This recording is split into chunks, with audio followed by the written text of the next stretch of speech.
새벽 5시 충무로역 플랫폼은 고요했습니다.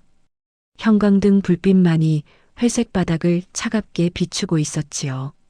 강도윤은 철제 기둥에 등을 기댄 채 멍하니 선로를 내려다보았습니다.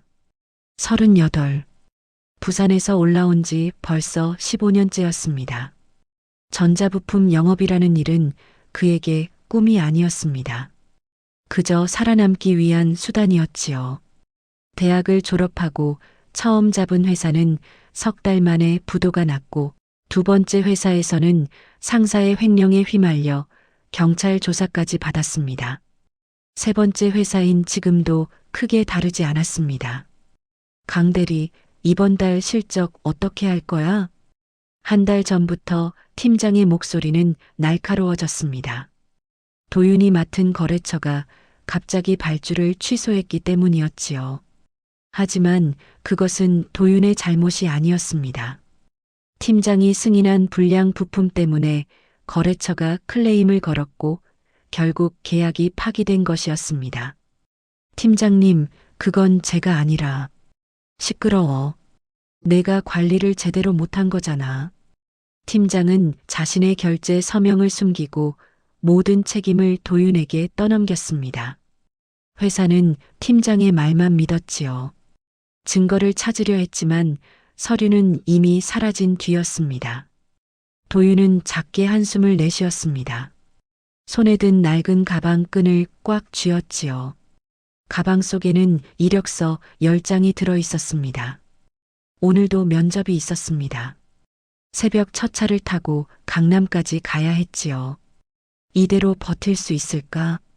중얼거림이 흩어지는 순간 그의 시선이 플랫폼 반대편에 멈췄습니다.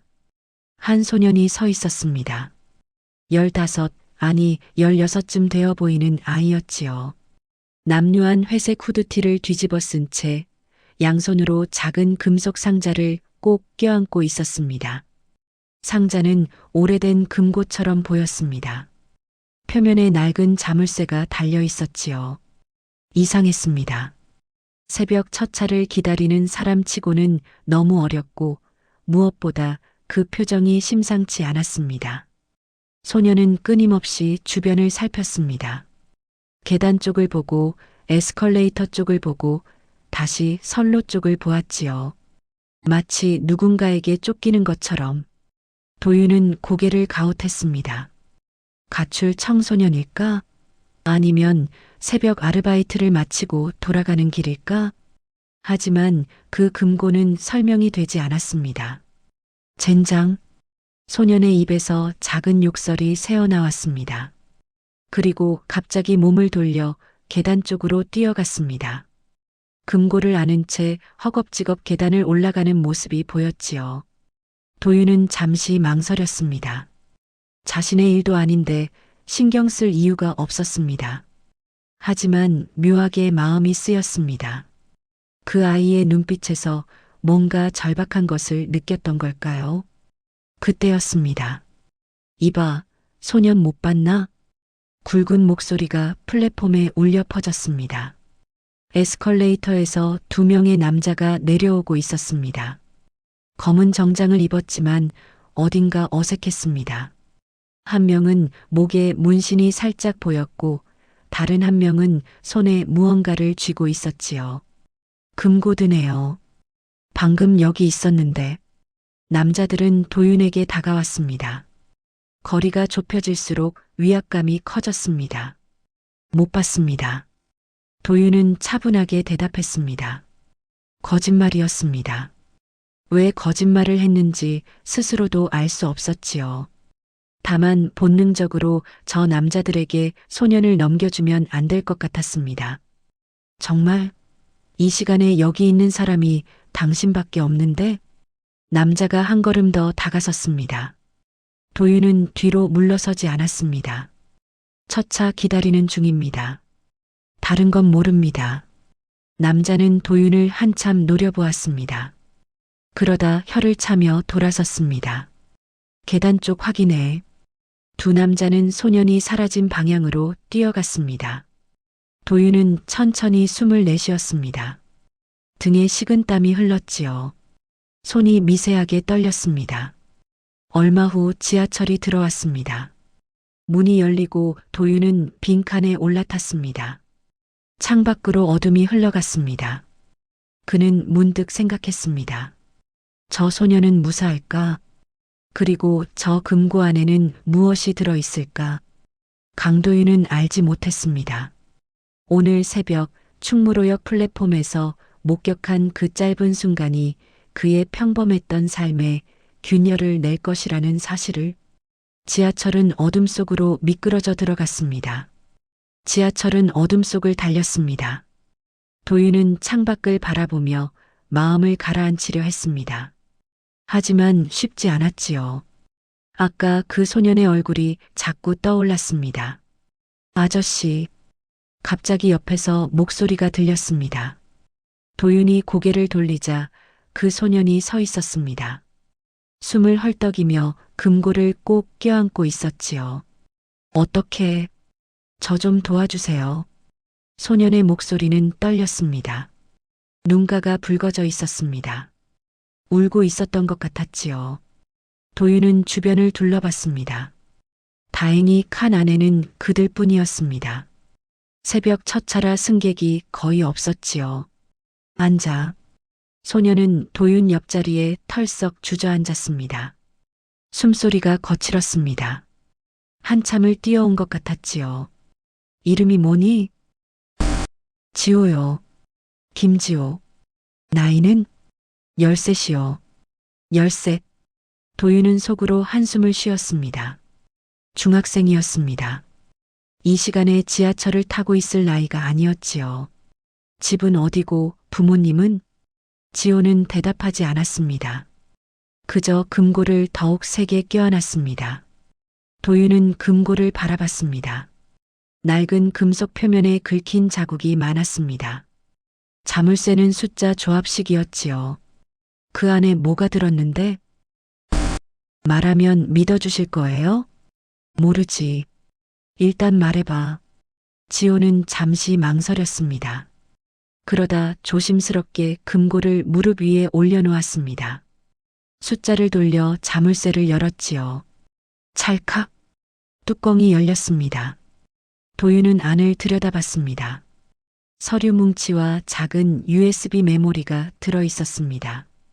서류 첫 장에는 복잡한 회로도가 그려져 있었지요. 상단에 D-SOC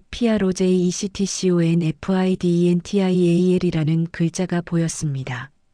이건. 도윤의 눈이 커졌습니다.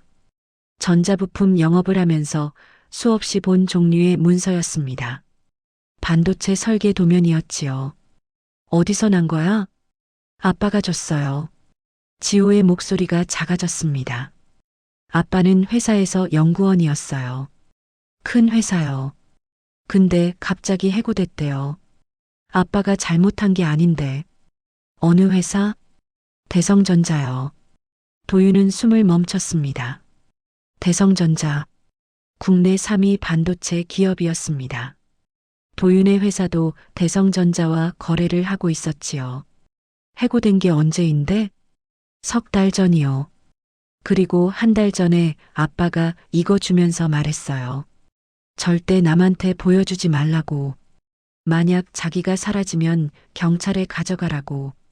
지호의 목소리가 흔들렸습니다. 그런데 아빠가 진짜 사라졌어요. 이틀 전에. 실종 신고는? 했어요. 엄마가. 근데 경찰은 가출일 거라고만 하고. 그날 밤에 집에 사람들이 왔어요. 검은 옷 입은 남자들이요. 도윤은 아까 플랫폼에서 본 두 남자를 떠올렸습니다. 그 사람들이 뭐래? 아빠 짐 좀 찾아보자고 했어요. 근데 엄마가 안 된다고 하니까 협박했어요. 내일 다시 온다고. 그래서 저는 이거 들고 도망쳤어요.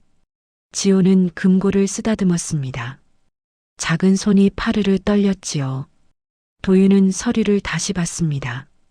기술적인 내용은 정확히 알 수 없었지만 컴퍼덴셜이라는 글자가 심상치 않았습니다. 기밀 문서였다는 뜻이었지요. 내 아버지가 이걸 왜 가지고 있었던 거지? 잘 모르겠어요. 근데 아빠가 그랬어요. 이게 증거라고. 자기가 억울하게 쫓겨났다는 증거라고. 도윤은 깊게 숨을 들이마셨습니다. 상황이 복잡했습니다. 기업 기밀, 실종된 연구원, 위협하는 정체불명의 남자들. 어느 것 하나 가볍지 않았지요. 경찰에 가야 해. 안 돼요. 지호가 소리쳤습니다. 몇몇 승객이 고개를 돌렸습니다. 조용히 해. 도윤이 낮게 말했습니다. 지호는 입을 다물었지만 눈빛은 여전히 절박했습니다. 왜 안 돼? 아빠가 경찰도 믿지 말라고 했어요. 회사 사람들이 손을 썼을 수도 있다고. 도윤은 미간을 찌푸렸습니다. 지나친 피해망상일 수도 있었습니다. 하지만 한편으로는 이해가 갔습니다. 대기업의 압력이라는 것은 생각보다 컸으니까요. 그럼 넌 어쩔 건데? 계속 도망 다닐 거야? 모르겠어요. 지호는 고개를 떨구었습니다. 지하철이 역에 멈춰 섰습니다. 동대문 역사문화공원역이었습니다. 문이 열렸습니다. 도윤은 밖을 봤습니다. 플랫폼에 검은 정장을 입은 남자가 서 있었습니다. 같은 사람이었습니다. 아까 충무로역에 있던 그 남자였지요. 저 사람, 지호도 봤습니다. 얼굴이 하얗게 질렸습니다. 남자는 천천히 지하철 안을 훑어봤습니다. 시선이 도윤과 지호 쪽으로 향했습니다. 엎드려. 도윤은 재빨리 지호의 머리를 눌렀습니다. 좌석 아래로 몸을 숨겼지요. 남자의 시선이 지나갔습니다. 문이 닫혔습니다. 지하철이 다시 출발했습니다. 도윤은 가슴이 두근거렸습니다. 언제 이렇게 심장이 뛰어본 적이 있었을까요? 회사에서 팀장에게 혼날 때도 이렇게까지는 아니었습니다. 어떻게 알았을까? 지호가 중얼거렸습니다. CCTV. 도윤이 답했습니다. 역마다 CCTV가 있어. 아마 확인했을 거야. 지호는 입술을 깨물었습니다. 도윤은 시계를 봤습니다. 6시 10분. 면접 시간은 9시였습니다. 아직 시간이 있었지요. 하지만 지금 그게 중요한가 싶었습니다. 일단 내려. 어디서요? 다음 역. 거기서 생각하자. 지하철은 계속 달렸습니다. 도윤은 창밖을 보며 생각했습니다. 왜 자신이 이러고 있는지, 왜 모르는 아이를 돕고 있는지 답은 없었습니다. 다만 한 가지는 확실했습니다. 이 아이를 혼자 내버려둘 수 없다는 것. 지하철은 다음 역으로 미끄러져 들어갔습니다. 어둠은 아직 걷히지 않았습니다. 지하철이 홍대 입구역에 도착했습니다. 도윤은 재빨리 지호의 손목을 잡았습니다. 내려.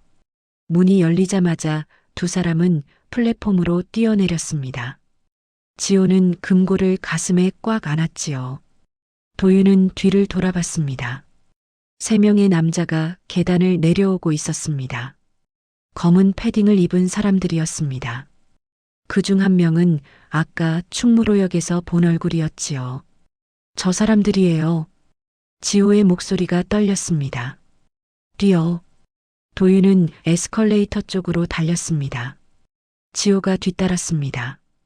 가방이 어깨에서 흔들렸지요. 안에 든 이력서가 구겨지는 소리가 들렸습니다.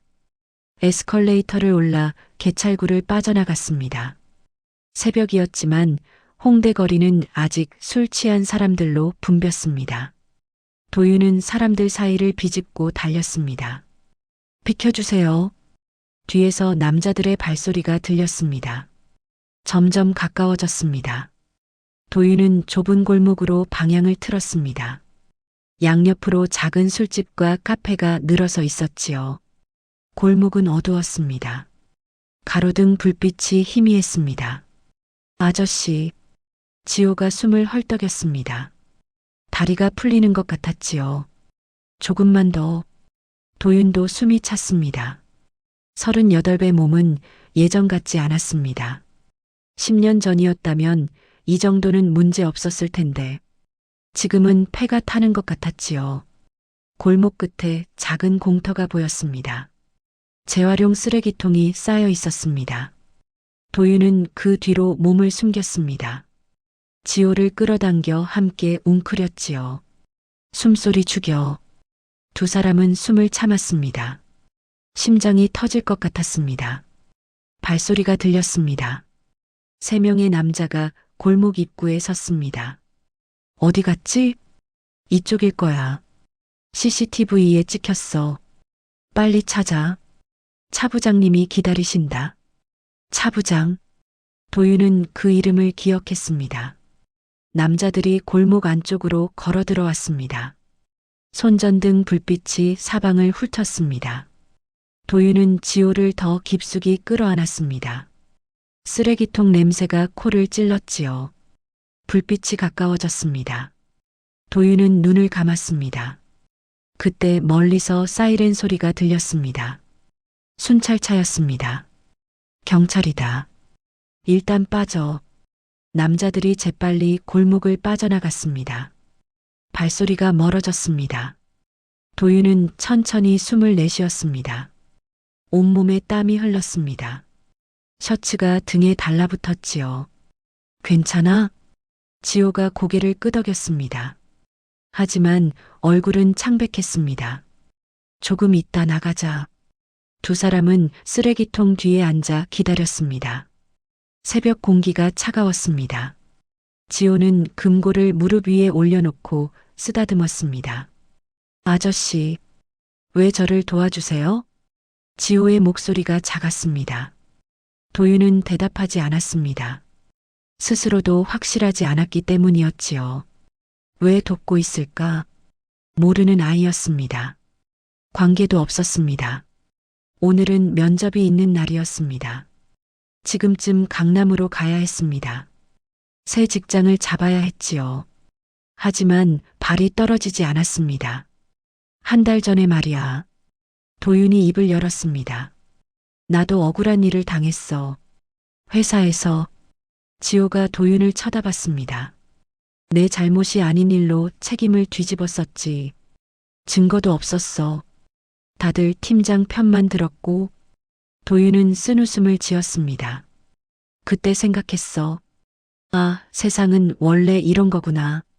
억울해도 참는 게 어른이구나. 근데 너를 보니까 그 생각이 틀렸다는 걸 알겠더라. 도윤은 지호의 어깨에 손을 얹었습니다. 억울하면 싸워야 해. 참으면 안 돼. 누군가는 내 편이 되어줘야 하고. 지호의 눈가가 붉어졌습니다.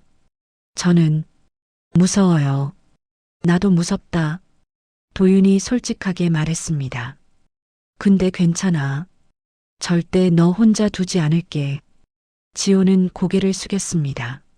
작은 어깨가 떨렸습니다. 얼마 후 두 사람은 골목을 빠져나왔습니다. 거리는 조금씩 밝아지고 있었습니다. 새벽 6시 반이었지요. 도윤은 근처 편의점으로 들어갔습니다. 삼각김밥 2개와 우유를 샀습니다. 지호에게 하나를 건넸지요. 먹어. 배고프지? 지호는 고개를 끄덕이며 받았습니다. 김밥을 한 입 베어 물었습니다. 눈물이 흘렀습니다. 맛있어요. 도윤도 김밥을 먹었습니다. 싸구려 참치였지만 괜찮았습니다. 두 사람은 편의점 앞 벤치에 앉았습니다. 거리를 지나가는 사람들이 보였습니다. 출근하는 직장인, 퇴근하는 야간 노동자, 집으로 돌아가는 대학생들. 평범한 아침이었습니다. 이제 어떻게 하지? 지호가 물었습니다. 도윤은 하늘을 올려다봤습니다. 구름이 천천히 흘러갔습니다. 일단 안전한 곳으로 가야 해. 어디요? 아직 모르겠어. 도윤은 주머니에서 핸드폰을 꺼냈습니다. 화면에 부재중 전화가 3통 찍혀 있었습니다. 면접 보기로 한 회사였지요. 그는 잠시 망설였습니다. 전화를 걸어야 할까? 사정을 설명해야 할까? 하지만 손가락이 움직이지 않았습니다. 대신 다른 번호를 눌렀습니다. 오래전에 저장해둔 번호였습니다. 여보세요? 목소리가 들렸습니다. 낯익은 목소리였지요. 나야. 도윤이. 도윤아? 오랜만이다. 무슨 일이야? 부탁 하나만 들어줄래? 도윤은 지호를 바라봤습니다. 아이는 김밥을 다 먹고 우유를 마시고 있었습니다. 급한 일이야. 설명은 나중에 할게. 전화 너머로 한숨 소리가 들렸습니다.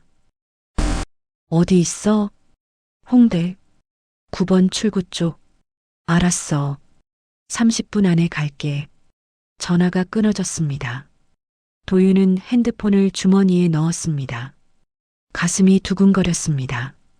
이게 맞는 선택일까? 확신은 없었습니다. 하지만 돌아갈 수는 없었습니다. 누구한테 전화했어요? 친구. 믿을 수 있는 사람이에요? 도윤은 고개를 끄덕였습니다. 그래. 믿을 수 있어. 적어도 그렇게 믿고 싶었습니다. 두 사람은 벤치에 앉아 기다렸습니다. 하늘이 점점 밝아졌습니다. 거리에 사람이 많아졌지요. 도윤은 가방 속 이력서를 생각했습니다. 오늘 면접은 망쳤습니다. 다음 기회가 올지도 모르겠습니다. 하지만 후회는 없었습니다. 어쩌면 이것이 진짜 선택이라는 생각이 들었습니다. 검은색 낡은 소나타가 편의점 앞에 멈춰 섰습니다. 운전석에서 30대 후반의 남자가 내렸습니다. 회색 후드티에 청바지 차림이었지요. 얼굴에 피곤함이 역력했습니다. 오래 기다렸어? 아니. 고마워, 성준아. 박성준. 도윤의 대학 동기였습니다. 졸업 후 각자의 길을 가느라 연락이 뜸했지만 가끔 안부는 주고받았지요. 얘가? 성준이 지호를 내려다봤습니다. 김지호. 13. 무슨 일인지 설명 좀 해줄래? 차에서 할게. 세 사람은 차에 올라탔습니다. 도윤과 지호는 뒷좌석에, 성준은 운전석에 앉았습니다. 차는 천천히 출발했습니다. 어디로 갈까? 내 집. 성준은 백미러로 도윤을 쳐다봤습니다. 내 집? 괜찮아? 다른 데가 없어. 성준은 한숨을 쉬었습니다. 하지만 더 묻지 않았습니다. 차는 한강 쪽으로 향했습니다. 창밖으로 아침 햇살이 강물을 비쳤습니다. 지호는 금고를 무릎에 올려놓고 가만히 있었지요. 이거 봐줄 수 있어? 도윤이 금고를 가리켰습니다. 뭔데? 반도체 설계 자료. 내가 봐야 알 것 같아. 성준은 IT 보안 회사에 다녔습니다. 기술 문서를 다루는 일이 많았지요. 나중에 집에서 보자. 차는 마포 쪽 빌라촌에 도착했습니다. 오래된 다세대 주택이었습니다. 3층에 성준의 집이 있었지요. 좁은 원룸이었습니다. 책상 하나, 침대 하나, 작은 주방이 전부였습니다. 하지만 깨끗했습니다. 앉아. 커피 줄까? 응. 도윤과 지호는 바닥에 앉았습니다. 성준이 인스턴트 커피를 타왔습니다. 지호에게는 따뜻한 물을 줬지요. 이제 설명해줘. 도윤은 천천히 이야기했습니다. 새벽 플랫폼에서 만난 소년. 금고 안의 서류. 쫓아오는 남자들. 대성전자. 실종된 아버지. 성준은 말없이 들었습니다. 표정이 점점 굳어졌지요. 금고 좀 보자. 지호가 금고를 건넸습니다. 성준은 서류를 꺼내 살폈습니다. 눈이 빠르게 움직였습니다. 이거 진짜네. 뭐가? D-SOC 프로젝트. 대성전자 차세대 반도체 설계야. 작년부터 극비로 진행 중이었어. 성준은 서류를 넘겼습니다. 근데 이상한 게 있어. 뭐? 이 서류에 서명이 2개야. 하나는 김태준. 지호 아버지겠지? 지호가 고개를 끄덕였습니다. 다른 하나는 차영호. 차부장. 도윤은 눈을 가늘게 떴습니다. 그 사람이 왜? 프로젝트 책임자였나 봐. 근데 여기 봐. 성준이 서류 구석을 가리켰습니다. 작은 글씨로 뭔가 적혀 있었지요. 어노서라이즈드 마더퍼케이션 디텍터드. 무단 수정 감지됨. 무슨 뜻이야? 누군가 설계를 허가 없이 바꿨다는 거지. 날짜를 보니까 석 달 전이네. 도윤은 숨을 들이마셨습니다. 지호 아버지가 해고된 시기잖아. 맞아. 성준은 USB 메모리를 집어들었습니다. 이것도 봐도 돼? 지호가 고개를 끄덕였습니다. 성준은 메모리를 노트북에 꽂았습니다. 화면에 파일 목록이 떴습니다. 엑셀 문서, PDF, 이메일 스크린샷들이었지요. 성준이 파일을 하나씩 열었습니다. 도윤도 화면을 들여다봤습니다. 이메일이었습니다.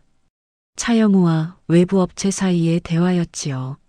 설계 자료 넘기면 10억 지급. 계좌 정보 확인.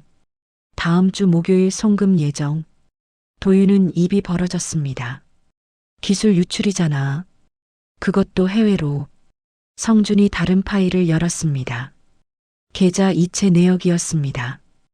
홍콩 은행 계좌로 거액이 입금되어 있었지요. 차영우가 회사 기술을 팔아넘긴 거야? 그런 것 같아. 지호가 떨리는 목소리로 물었습니다. 그럼 우리 아빠는? 성준은 다른 문서를 열었습니다. 내부 고발 문서였습니다. 김태준이 작성한 것이었지요. 아버지가 이걸 회사에 제출했어. 차영우의 비리를 폭로하려고. 그래서 회사는 믿지 않았나 봐. 오히려 내 아버지를 문제 직원으로 몰았지. 지호의 눈에 눈물이 고였습니다. 도윤은 주먹을 쥐었습니다. 손톱이 손바닥에 박혔습니다. 똑같네. 뭐가? 나랑. 억울한 걸 말했는데 아무도 안 믿어주는 거. 도윤은 서류를 내려다봤습니다. 지호 아버지는 나보다 훨씬 용감했어. 싸웠으니까. 그리고 사라졌지. 성준이 조용히 말했습니다. 침묵이 흘렀습니다. 지호가 입을 열었습니다. 아빠를 찾을 수 있을까요? 도윤은 지호를 바라봤습니다. 아이의 눈은 붉었지만 희망을 놓지 않고 있었습니다. 찾을 수 있어. 어떻게요? 이걸 세상에 알리는 거야. 도윤이 서류를 집어들었습니다. 경찰에 제보하고 언론에도 알리고. 그럼 회사도 차영우도 숨을 수 없어. 내 아버지도 돌아올 수 있을 거야. 정말요?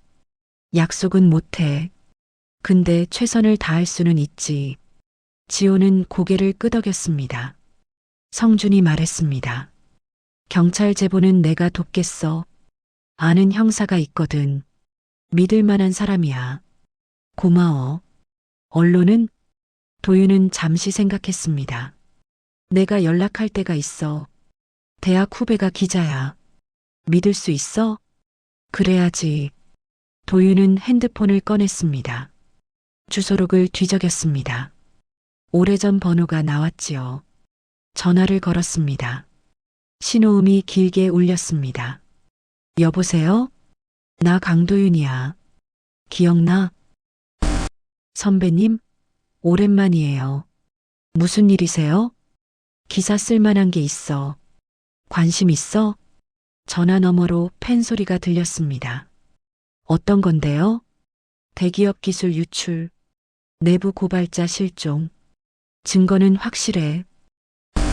진짜예요? 만나서 보여줄게. 오늘 안에 가능해? 어디서요? 도윤은 성준을 쳐다봤습니다. 성준이 고개를 끄덕였습니다. 마포. 주소는 문자로 보낼게. 알겠습니다. 2시에 갈게요. 전화가 끊어졌습니다. 도윤은 깊게 숨을 내쉬었습니다. 가슴이 두근거렸습니다. 무섭기도 했고 설레기도 했습니다. 이제 시작이야. 성준이 말했습니다. 응. 돌이킬 수 없지. 후회 안 해? 도윤은 지호를 보았습니다. 아이는 창밖을 바라보고 있었습니다. 작은 얼굴에 빛이 들어왔지요. 아내, 도윤은 확신했습니다. 이건 지호만을 위한 게 아니었습니다. 자신을 위한 것이기도 했지요. 그동안 참아왔던 억울함, 삼켰던 분노, 이제는 내려놓을 때였습니다. 싸워야 했습니다. 이기든 지든 적어도 싸워야 했습니다. 창밖으로 햇살이 쏟아졌습니다. 봄이 오고 있었습니다. 일주일이 흘렀습니다. 도윤은 성준의 집 창가에 앉아 뉴스를 보고 있었습니다. 화면 속에서 앵커가 침착한 목소리로 읽어내려갔지요.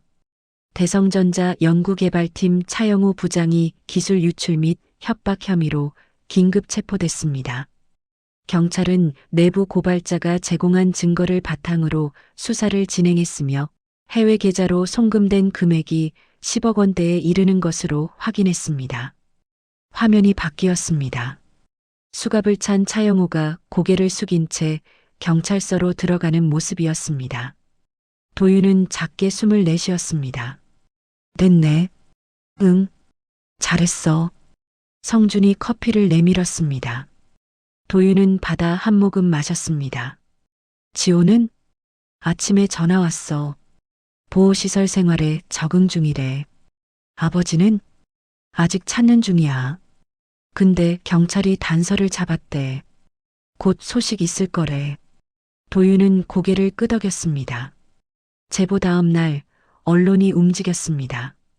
후배 기자가 기사를 냈고 그것이 포털 메인에 올랐지요. 댓글이 수천 개 달렸습니다. 사람들은 분노했습니다. 회사는 긴급 입장문을 냈습니다. 경찰은 수사에 착수했습니다. 모든 것이 빠르게 돌아갔습니다. 지호는 아동보호 전문기관으로 옮겨졌습니다. 도윤과 성준이 동행했지요. 직원들은 친절했습니다. 방은 깨끗했습니다. 지호는 처음으로 편안한 표정을 지었습니다. 여기서 지내면 돼. 안전해. 도윤이 말했습니다. 네. 지호는 짐을 풀었습니다. 가진 것이 별로 없었습니다. 옷 몇 벌과 금고뿐이었지요. 금고는 경찰이 보관할 거야. 증거니까. 알아요. 지호는 금고를 쓰다듬었습니다. 마지막 인사를 하듯이 도윤은 지호의 어깨에 손을 얹었습니다. 잘 지내. 아저씨도요. 두 사람은 악수했습니다. 지호의 손은 작았지만 단단했습니다. 며칠 뒤 도윤은 핸드폰으로 이메일을 확인했습니다. 받은 편지함에 새 메일이 하나 있었지요. 제목 입사 제안. 발신 테크온 솔루션즈. 도윤은 메일을 열었습니다.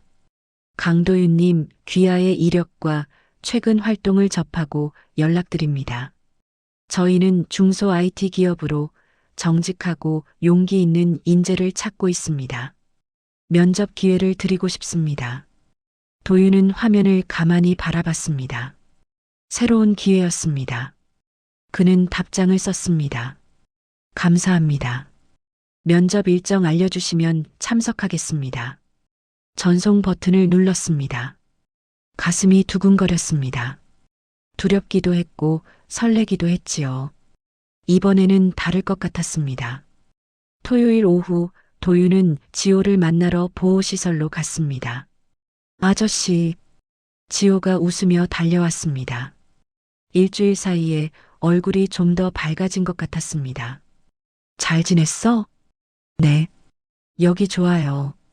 밥도 맛있고 친구들도 생겼어요. 다행이다. 두 사람은 시설 앞 벤치에 앉았습니다. 햇살이 따뜻했습니다. 아빠 소식은? 아직이요. 근데 경찰 아저씨가 곧 찾을 수 있을 거래요. 지호는 하늘을 올려다봤습니다. 아빠, 살아계실까요? 그럴 거야. 도윤은 확신할 수 없었습니다. 하지만 거짓말을 하고 싶지도 않았습니다. 모르겠어. 근데 희망은 있어. 내가 용기 냈으니까. 지호는 미소 지었습니다. 아저씨 덕분이에요. 아니야. 내가 한 거야. 도윤은 지호의 머리를 쓰다듬었습니다. 나는 그냥 옆에 있었을 뿐이야. 그게 제일 큰 도움이었어요. 지호가 작게 말했습니다. 혼자였으면 포기했을 거예요. 무서워서. 근데 아저씨가 옆에 있어서 버틸 수 있었어요. 도윤은 아무 말도 하지 못했습니다. 목이 메었습니다. 고마워, 지호야. 제가 더 고마워요. 두 사람은 한참 동안 가만히 앉아 있었습니다. 바람이 불었습니다. 나뭇가지가 흔들렸지요. 아저씨는 이제 어떻게 하세요? 새 직장 알아보는 중이야. 면접 하나 잡혔어? 잘 됐네요. 응. 이번엔 좋은 곳이었으면 좋겠어. 잘 될 거예요. 지호가 환하게 웃었습니다. 아저씨는 좋은 사람이니까요. 도윤도 웃었습니다. 오랜만에 진심으로 웃었습니다. 너 덕분에 나도 다시 사람이 됐어. 무슨 말이에요? 그동안 나는 그냥 견디기만 했거든. 억울해도 참고 화나도 삼키고. 도윤은 하늘을 바라봤습니다. 근데 너를 보면서 깨달았어. 참는 게 답이 아니구나. 싸워야 하는구나. 그래서 고마워. 용기를 줘서. 지호는 눈가가 붉어졌습니다. 저도 아저씨한테 용기 받았어요. 그래. 혼자가 아니라는 거. 누군가 내 편이 될 수 있다는 거. 그걸 배웠어요. 두 사람은 서로를 바라봤습니다. 말은 더 이상 필요 없었습니다. 해가 기울었습니다. 도윤은 일어섰습니다. 이제 가봐야겠다. 네. 지호도 일어섰습니다. 자주 올게.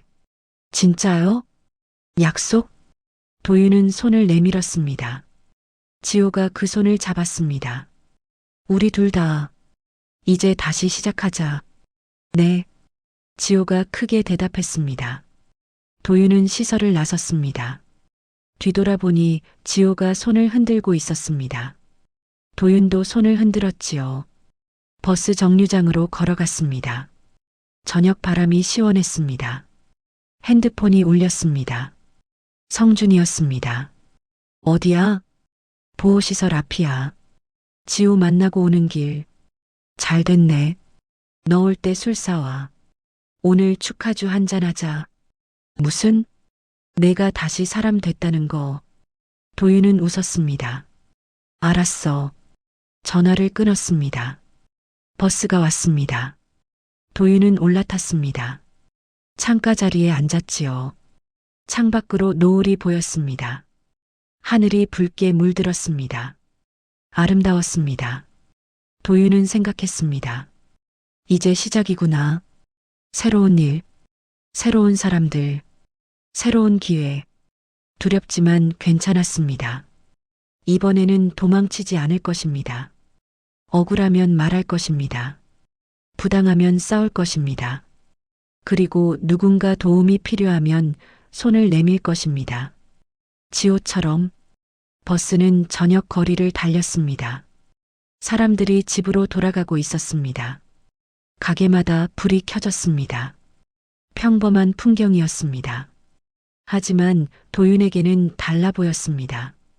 세상이 조금 더 따뜻해 보였습니다. 그는 창밖을 바라보며 작게 미소 지었습니다. 새벽 첫 차를 기다리던 남자는 이제 없었습니다. 빗속으로 걸어가는 사람만 남았습니다. 그리고 그 옆에는 함께 걷는 작은 친구가 있었습니다. 비록 지금은 떨어져 있지만 같은 길 위에 서 있었습니다. 버스는 계속 달렸습니다. 노을이 천천히 저물었습니다. 밤이 오고 있었지만 두렵지 않았습니다. 내일은 또 새벽이 올 것이고 햇살이 다시 비출 것이었으니까요. 도윤은 눈을 감았습니다. 마음이 편안했습니다. 오랜만이었습니다. 이렇게 평온한 기분은